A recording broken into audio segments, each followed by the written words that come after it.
We finished the last video with the discussion of the character of Andrew Jackson. And what a character was he. Okay, now you're wondering, what was his road to the White House? How did he actually get from being this superstar, megastar general to actually becoming President of the United States of America?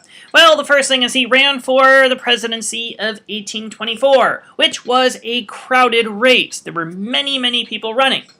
It included Henry Clay, John Quincy Adams, and of course, Andrew Jackson. As I'm sure you remember, the way to become president is to win the most votes in the Electoral College, which is rather easy to do. It's rather easy for someone to do it if there are two people running, because you split the votes 50-50 and just a little bit more either way, and you've got a majority. However, this becomes tricky when there are multiple people running for office. In the election of 1824, there were 4 candidates who won electoral votes, which split it up so that nobody got a clear majority. The top 2 candidates were John Quincy Adams and Andrew Jackson. Adams won most of the Northeast, while Jackson did very well in the South and in the Western frontier. This meant that the election, because nobody won the full majority, the election would go to the House of Representatives. And who exactly was the most powerful man in the House of Representatives? You guessed it, Henry Clay. Now, Clay did not have enough clout to win the presidency. He came in distant third. He wasn't going to win it, but he threw his support behind John Quincy Adams, which helped John Quincy Adams get the Electoral College or I should say get the vote in the House of Representatives and therefore take office in 1825. Shortly after Adams became president, he named Henry Clay Secretary of State. This seemed like sort of a skeezy backroom deal. Hey man, I'll get you the votes to get the presidency if you make me Secretary of State. Yeah, it's a deal. And at this point too, the Secretary of State usually went on to become the next president. So it was seen as if Adams was basically naming the next president. Andrew Jackson and his followers naturally called this the corrupt bargain, implying that, as we said before, Henry Clay said to Adams, make me Secretary of State, I'll get you the presidency. This bargain was insanely unpopular across the country, and it basically made John Quincy Adams a lame duck president, meaning he couldn't get anything done. So, let's move the clock ahead to 1828. It's a rematch! Rematch! Game on! John Quincy Adams versus Andrew Jackson once again.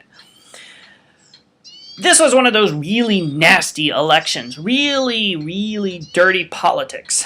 Some ads labeled Jackson a tyrant for invading Spain and killing 2 innocent British citizens during the time when he took over Florida.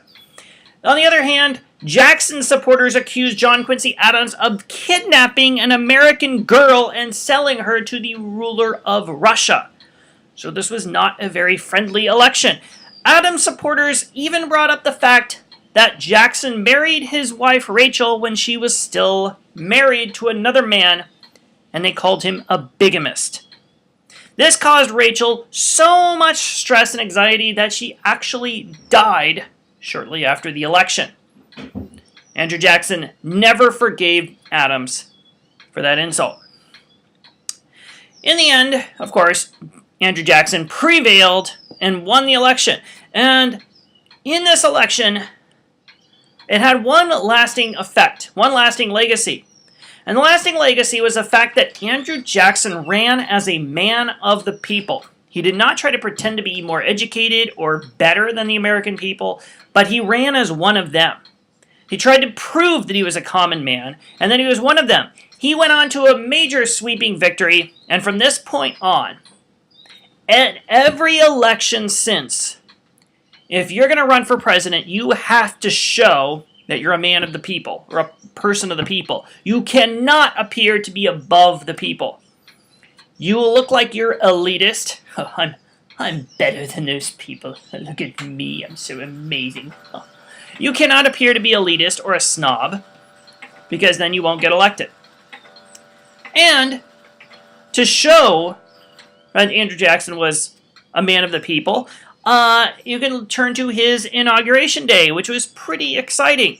He was followed into the White House by 20,000 people, and they all wanted to shake Andrew Jackson's hand. Now, Andrew Jackson, of course, cannot shake 20,000 hands at once, so many of them couldn't find him.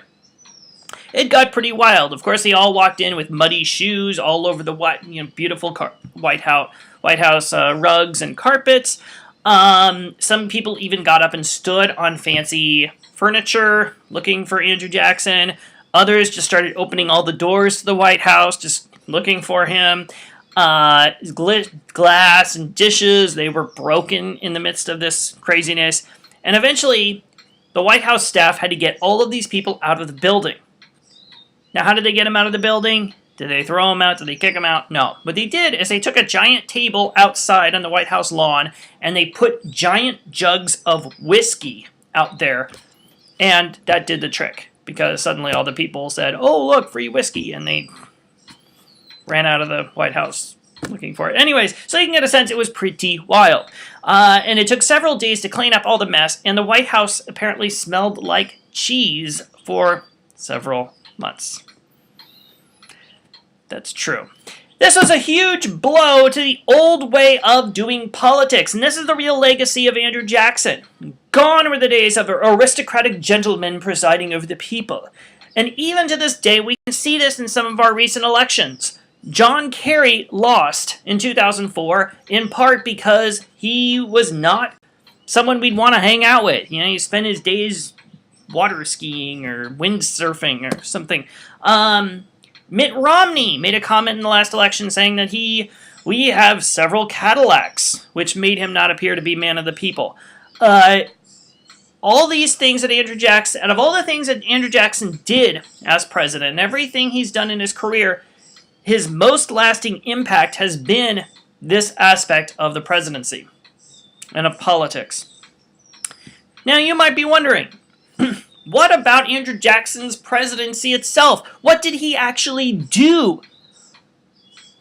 That is a video for another day. In the meantime, have a great afternoon. I will see you tomorrow, unless it is a weekend, in which case I will see you bright and early Monday morning.